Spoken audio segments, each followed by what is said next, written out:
buenas tardes, ¿cómo están? Lo prometido es deuda y vamos a seguir hoy con resúmenes. En este caso, hoy vamos a hacer un resumen literario y es que han sido muchos los escritores que han llegado a Vigo para presentar nuevos trabajos desde los premios Planeta de este 2018 hasta los autores que desde casa siempre nos dan alegrías también con sus libros. Pero empezamos, si les parece, por los de fuera. Por ejemplo, por Javier Moro, que llegaba de nuevo a la ciudad olívica para hablar de su nuevo libro, Mi pecado, una historia ambientada en la Segunda Guerra Mundial, pero también con una cierta vinculación con Galicia y con Vigo. Y saben que aquí siempre nos fijamos en esos detalles.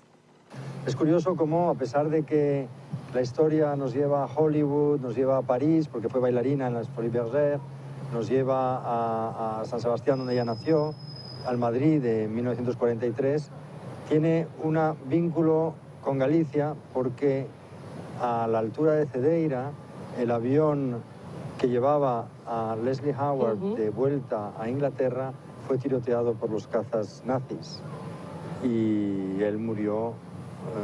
Entonces hay también aquí el origen gallego, porque esta historia me viene por un amigo, José Rey Jimena, de Cedeira, que, interesado en esta historia, fue el último en entrevistar a Conchita Montenegro antes de morir.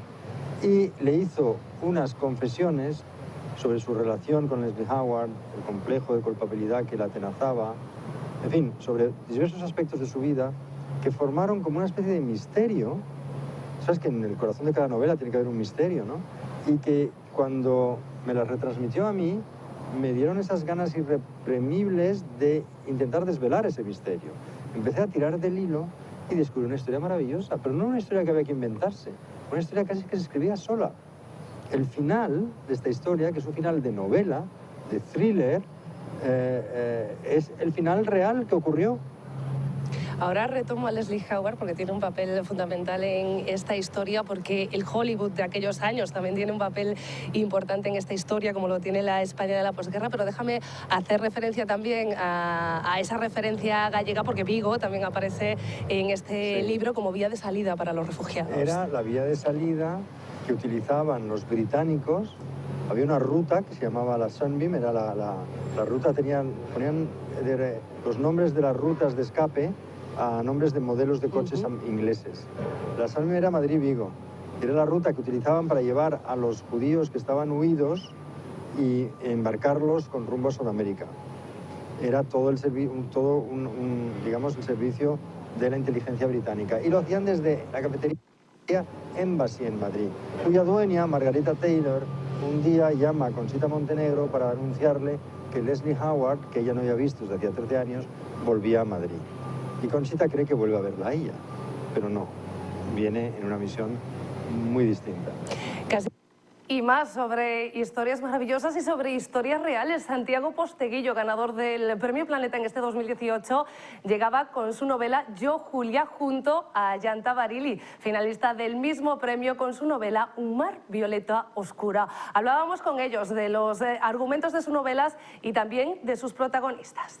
Mis personajes anteriores, Escipión o Trajano, sufrían olvidos por causas diferentes, ¿no? Pero claro, aquí tienes el doble olvido, el personaje histórico muy relevante y que además, por ser mujer, historia escrita por hombres, ya era hora de que recuperemos a esas mujeres importantes del pasado, ¿no? Yo digo que la igualdad en esta lucha de conseguir la igualdad para las mujeres, no solo la debemos de construir hacia el presente y hacia el futuro, que por supuesto, sino también podemos buscar una base sólida en el pasado, mostrando que ya hubo mujeres, como has dicho, empoderadas, o mujeres que de alguna forma fueron muy importantes en la historia. Julia Domna cambió la historia del mundo, ¿no? Y su historia, sin embargo, pues no era muy conocida, y contra eso yo me rebelo y decido venir eso ahora, pues con una novela sobre la gran Julia Domna, la emperatriz más poderosa de Roma. La emperatriz más poderosa de Roma, que sin embargo seguíamos definiendo como hija de reyes, madre de emperadoras, ¿no? De emperadores, en este caso.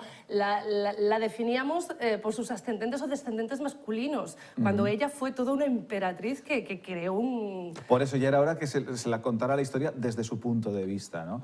Y por eso hago ese guiño también antes que hablábamos de clásicos de la literatura, ¿no? Fuera de de cámara pues, con Yo Claudio, ¿no? En el siglo XX tenemos ese emperador que cuenta la historia de su dinastía. Bueno, pues ya es hora que en el siglo XXI tengamos una Yo Julia, donde Julia va a contar a través de otros narradores como Galeno, ¿no? Se nos cuenta la historia de esa dinastía severa que probablemente debería haber llevado en los libros de historia el nombre de ella, la dinastía de Julia. Esa historia nos traslada al año 192 y en cambio la historia de esta otra novela que estamos viendo en pantallas, de Un mar violeta oscuro, nos traslada al siglo XX, pero la historia de todo un siglo a través de 4 mujeres protagonistas y 4 mujeres que representan un poco también la época que les tocó vivir, fuertes, pero no siempre empoderadas. Bueno, fuertes y frágiles, ¿no? Son seres humanos que tienen pues las dos facetas. Es la historia de mi bisabuela, abuela, madre, contada por una cuarta mujer, que soy yo. Y bueno, Santiago hablaba del punto de vista, ¿no? Yo creo que es muy importante en este momento pues trasladar un poco el punto de vista femenino, para conocer también nuestra historia, ¿no? Si la historia siempre ha estado contada, o casi siempre, por hombres, de pronto se nos abre todo un mundo, que es lo que ha pasado con Julia, que desconocíamos y que hace que tengamos una percepción completa de la historia, tanto de nuestra historia familiar como de la historia en mayúsculas, que es lo que cuenta Santiago, ¿no? Ayanta, en el caso de Julia hablábamos de un personaje histórico, pero en el tuyo también, porque eres descaradamente tú. Y son descaradamente tu madre, tu abuela. Bueno, gracias por ser un personaje histórico, yo todavía. Todos somos personajes históricos. Claro. Otra cosa es que seamos importantes en la historia de la humanidad o nuestra historia personal, como era tu caso. Sí, sí. Bueno, yo he querido realizar esta investigación familiar, sentía la necesidad de escribir este libro y en cuanto he tenido la valentía de hacerlo, porque es cierto que durante un tiempo me sentía un poco acobardada por mi propia historia, pues me he zambullido en él y el resultado es Un mar violeta oscuro. Siglo XXI, las mujeres son más visibles, pero siguen rodeadas de perjuicios. De ellos hablábamos también con Dolores Conquero, que llegaba a Vigo para hablar de sus amores contra el tiempo. Sí, bueno, pero es que yo creé un blog hace 4 años que se llama minoviosmasjoven.com, porque bueno, por una circunstancia personal me empecé a fijar en este tema y bueno, el prejuicio sigue ahí, ¿eh? Parece mentira, pero en el siglo XXI seguimos teniendo el prejuicio de la edad, cuando la mayor es la mujer. Yo tengo ahí una teoría al respecto y creo que es que moralmente es verdad que ya está todo más permitido, pero que ahora el prejuicio ese se ha sustituido por un prejuicio estético y lo que no se ve bien ahora tiene más que ver con el culto a la juventud y la belleza. Entonces lo que la gente no entiende es que, por ejemplo, Macron esté con una mujer de 60 y tantos... Cuando los aparente, ¿no? Y los aparente, aunque esté estupenda, ¿no? Cuando podría estar con una mujer joven de 30 perfectamente. Eso es lo que la gente no entiende, eso de mira, ¿qué hace con esa vieja, no? Por ejemplo, a Madonna se le dice eso, ¿no? O sea, Madonna es una mujer estupenda de su edad, que además se cuida muchísimo, ¿no? Ya quisiera muchos hombres de su edad, pero sin embargo se habla con ella con demasiada ironía. En el mes de septiembre, Jacinto Rey venía también a presentarnos su nuevo libro, La noche de las medusas. Una novela donde, de nuevo, y digo de nuevo porque ya es habitual en ti, utilizas la historia y hechos históricos concretos para narrar una ficción, y además en esta novela haces algo que es muy curioso, pues seguramente no mi generación, pero sí aquella generación un poco más adulta, y es que comienzas con un episodio histórico en el que probablemente todo el que estaba vivo en aquel momento sabe dónde estaba, ¿no? La novela, como tú bien dices, arranca con un episodio muy conocido, que es la llegada del hombre a la luna. Es el 20 de julio de 1969. En España realmente es la madrugada del 21 de julio. Sí. Y en ese momento arranca la novela. Hay 2 momentos en esta novela, es un thriller con mucho suspense y con un ritmo muy dinámico. Tenemos por un lado el Tánger de los años 40 y tenemos luego el Madrid de finales de los años 60. Tánger, hay un episodio de la historia de España que quizás no sea muy conocido, y es que Tánger fue ocupado por las tropas franquistas desde 1940 hasta 1945. España ya formaba parte de las potencias que controlaban la zona internacional, y en el año 40 Franco Para evitar las tentaciones de Mussolini, que quería controlar el norte de África, decide invadir Tánger. En el año 1945 ocurre algo que ya es ficción en mi novela, y es la Noche de las Medusas. Imaginemos la costa de Tánger, una bahía en la noche, el mar en calma, la temperatura tibia, medusas luminiscentes, una legión de medusas iluminando la noche. En esa Noche de las Medusas ocurre algo que cambiará la vida de los personajes. Y a partir de ahí una larga historia, larga porque nos remontamos a varias décadas, empezamos en la Segunda Guerra Mundial, retomas la historia o la comienzas por ahí, como decíamos, cuando el hombre pisó a la luna, una historia de secretos, silencios y también venganzas. La venganza es un elemento motor de esta novela. La venganza es apasionante porque el personaje o la persona en la vida real que la posee tiene una gran determinación. En este caso se teje una venganza que dura durante varias décadas. Se va acumulando todo ese odio, todo ese rencor que explota unas décadas después. Tenemos a un personaje, Serafín Leal, protagonista, que sufre una venganza que es un poco parecida a la venganza fría y calculada del conde de Montecristo. Todos sabemos que él estuvo encerrado durante muchos años. Cuando es capaz de salir, busca vengarse de aquellos que le impidieron estar con la mujer de su vida. O también pensemos en, por ejemplo, Moby Dick. Tenemos al capitán Ahab, que toda su motivación es buscar a la ballena que le arrancó la pierna. La venganza es un elemento poderosísimo y en esta novela, mezclada con secretos que se van desvelando muy poco a poco a lo largo de la novela, creo que le da una lectura muy ágil. Jacinto Reyes, uno de los escritores gallegos con gran proyección nacional, como lo es también María Oruña Viguesa, que sigue ampliando la saga de la inspectora Valentina y siempre contando con los lectores. El premio del público es importante y yo sé que tú lo buscas porque tú tienes un diálogo constante con tus lectores, pero el premio de la crítica hace falta también, María. El premio de la crítica es necesario, pero yo reconozco, confieso, que lo que anhelo es que el lector no se sienta defraudado. Cada vez es más difícil, ¿no? Quizás, pero eso también es un aliciente para escribir y para que ese reto se cumpla, ¿no? Que lo sorprendas, porque claro, los 3 libros de la serie son muy distintos, la temática, el ritmo, la técnica a la hora de escribirlos, y hasta hubo un periodista que me dijo, bueno, quiero saber por dónde vas a salir ahora.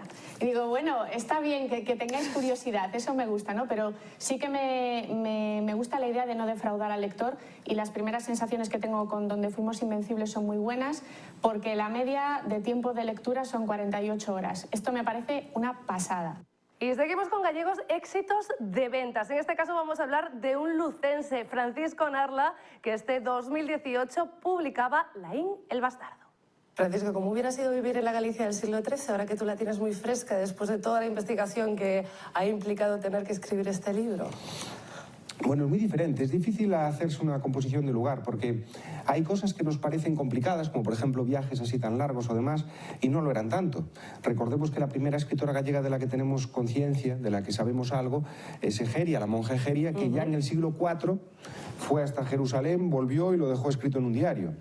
Había un movimiento mucho mayor del que nos parece. Las reliquias del apóstol, o en el manto del apóstol, por ejemplo, en Santiago de Compostela, había piedras preciosas y entre ellas perlas que no salían ni del Miño ni del Ulla, salían de Oriente. Había un comercio importante, un trasiego de personas y mercancías mayor del que nos pueda parecer. Sin embargo, hay otros aspectos que fueron tan lamentables con los que podamos imaginar.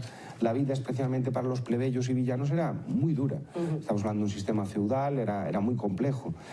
Como mucho tenías una parte de las tierras que labrabas para salir adelante, y el día a día lo único que contemplaba era el trabajo de sol a sol. Y más novela histórica, han sido muchas este 2018. En este caso hablábamos de La boca del diablo con Teo Palacios.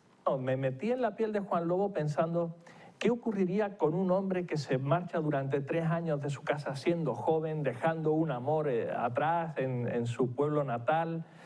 Cuando regresa, ¿qué es lo que se encontraría, ¿no? ¿Cuáles serían sus expectativas y cuál sería la realidad? Y ahí estamos, ¿no? Ahí es el momento en el que Juan regresa a casa una noche de lluvia intensa, como no puede ser de otra manera, en invierno en Orense. Y ahora otra viguesa, una Premio Nacional de Literatura Infantil y Juvenil. Leticia Costas venía a presentar a Badalada 2 unicornios y nosotros aprovechamos para seguir conociéndola a ella aún mejor. Eu lía na súa biografía desta volta neta dun inventor e filla dun creador de soños. Claro, así como non vas a escribir estas historias. Xa me ven aí de familia, efectivamente. Claro. O meu avó, el pensaba que era inventor. Logo os inventos que facía, non todos tiñen aplicación práctica. Pero sí que sempre, bueno, eu criei-me nunha casa onde pois sempre me motivaron para o tema da creación, para que lese moito, e eu valoro moito iso, e creo que se en gran parte hoxe eu son escritora, pois é porque fui unha nena moi lectora, que tiña unha nai que lía moitísimos libros e que me empuxaban de min con forza para que eu continuase por ese camiño. Un camiño no que agora nos atopamos a Ágata, a León, a Nuno, a un mundo fantástico e, sobre todo, tamén moitos inventos e moita maxia. Sí, esa estética steampunk ambientada no Londres de finais do século XIX, onde as máquinas a vapor, a maxia, todo aí funciona como con engranaxes, pois a verdade é que me interesa moito. Xa experimentei máis timidamente noutras historias e esta é como unha aposta definitiva pola fantasía steampunk, pola ciencia, a tecnoloxía e, sobre todo, a intelixencia e o coñecemento, porque eu creo que este é un libro onde prácticamente todos os protagonistas, todos os personaxes, perdón, que circulan pola historia, valoran o coñecemento, valoran a intelixencia, as persoas brillantes. Bueno, será por personas brillantes y por premios nacionales de literatura. Con Antonio García Teijeiro hablábamos de la reedición de su Pase Niño, Pase Niño.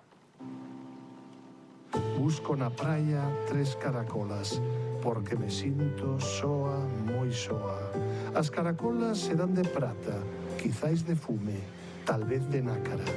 Din que no mar alguén as borda, non sei quen é, mas non me importa. Busco na praia 3 caracolas, hei de atopalas, porque estou soa. Soa no prado, soa nas sombras, soa nas rúas, soa nas ondas. Busco na praia 3 caracolas, un sol de millo con 3 raiolas. Dicíame, Antonio, aquí polo baixo, é que a música ademais é fermosísima. A música da túa voz que ven tamén neste libro, é un libro CD, estas poesías, ademais de musicadas, ademais de acompañadas de música, están lidas polo autor. Isto é un privilexio tamén. Bueno, eu creo que iso é algo que está moi ben, non? Que en xeral. Eu creo que a voz dos poetas deben estar sempre preto dos seus libros. Eu teño unha boa colección de libros coa voz dos propios poetas. E iso é algo moi fermoso. Pouco importa que reciten ben ou mal, o importante é que reciten. O importante é saber que son eles. O importante é saber que poden poñer en valor a palabra dita en voz alta. E a mí iso parece moi importante. Unha edición fermosísima, ademais, esta reedición de Pase Niño, Pase Niño. E para pequeños e tamén para maiores recomendábamos Pioneiras de Anaí Rodríguez. Dicía eu que non sabía se chamar literatura infantil porque indubidablemente é un libro ideal para nenos, ademais cun formato moi pensado neles, pero non sei, que eu agasallaría este libro a calqueira adulto. Sí, a verdade é que é un libro que sí que foi concibido como destinado a un número de lectores e lectoras moi amplo, non? Eu, cando estaba escribindo, pensaba en nenas e nenos a partir de 8, 10 anos, cando xa son autónomos e poden ler de maneira autónoma, pero, dende logo, é un libro que eu creo que calquera persoa interesada no tema pode ser interesante. Y con sobrenombre nos llegaba Yolanda Zúñiga para hablarnos de las noites de safari. Bueno, o amor é complicado, o podemos ver a través de este libro. Estou buscando unha frase, o ruxir das femias en celo durante as noites de safari.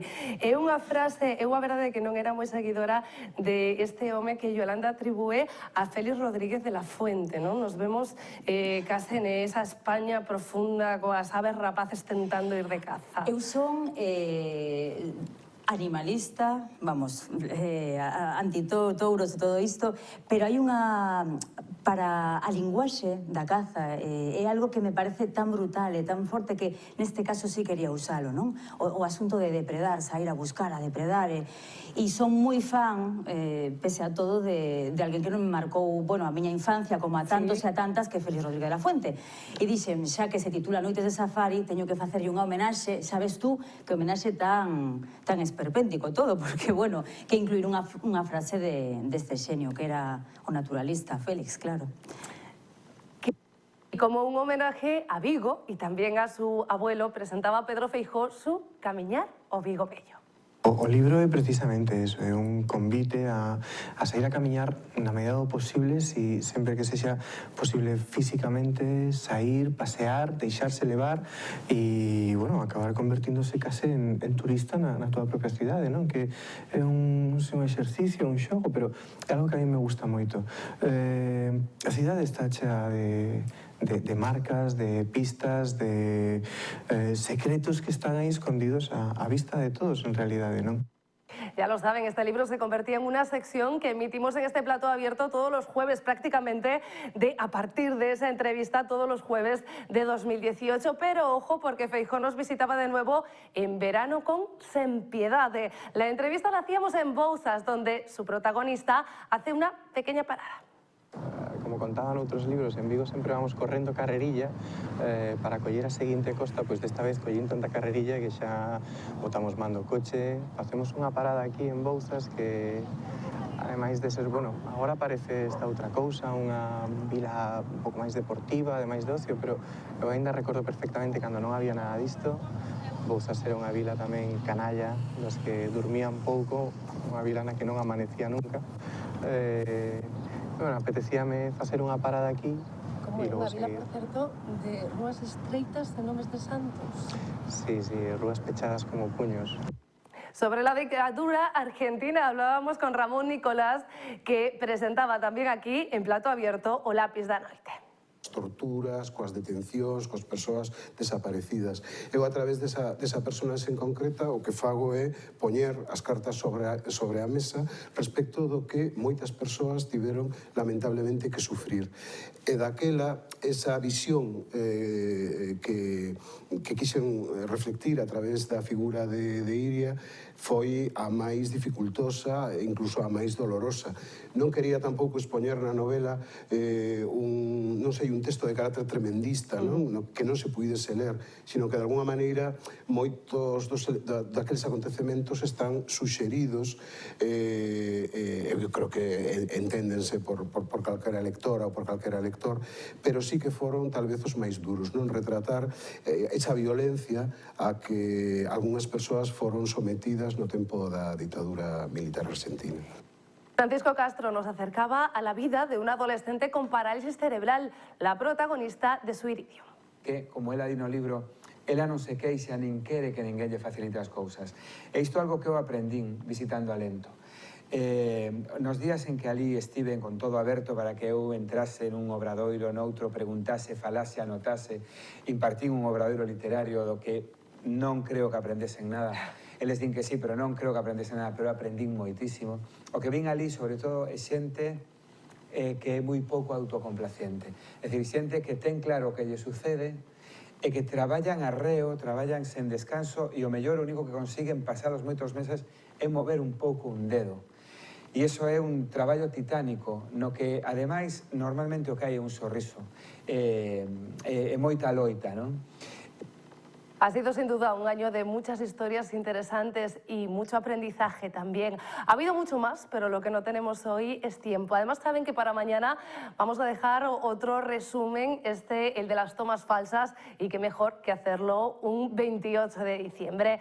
Mientras tanto, espero que disfruten del día, aunque llueva. Un beso.